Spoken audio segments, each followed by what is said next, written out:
Hello বন্ধুরা, সমস্ত social media জুড়ে চলছে ঋতুর বিয়ে নিয়ে আলোচনা এবং সমালোচনা। আর এদিকে ঋতুর বাড়িতে বিয়ে নিয়ে চলছে পূর্ব প্রস্তুতি।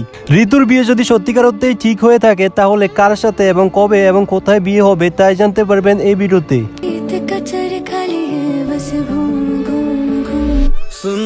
তো তার আগে বন্ধুরা, তুমি যদি রাকিব এবং অন্তরাকে এবং তার পুরো টিমকে ভালোবেসে থাকো, তাহলে চ্যানেলটিকে অবশ্যই লাইক এবং সাবস্ক্রাইব করে দিও। গত কিছুদিন আগে ঋতু বিয়ের সাজে টিকটক করে, যা দেখে অনেকে ভাবছে ঋতু নাকি বিয়ে হবে, এমন কিছু আর কি। আর এই ভিডিওগুলোকে নিয়েই শুরু হয় সোশ্যাল মিডিয়ায় আলোচনা এবং সমালোচনা। আর অনেকেই ভাবে যে ঋতু নাকি বিয়ে করবে, আর এমন কিছু আর কি। ঋতু বউ সাজে শুধুমাত্র উমেন্স কেয়ার নামের একটি দোকান উদ্বোধনের জন্য আর কি। ঋতু যদি সত্যিকার অর্থে কখনো বিয়ে করে, তাহলে তার ভাইয়ের ইউটিউব চ্যানেল অর্থাৎ রাকিব হাসানের ইউটিউব চ্যানেলে তা জানিয়ে দেওয়া হবে। তো বন্ধুরা, আজকের এই ভিডিওতে এই পর্যন্তই ছিল। তো সবাই ভালো থাকবেন, সুস্থ থাকবেন। আসসালামু আলাইকুম।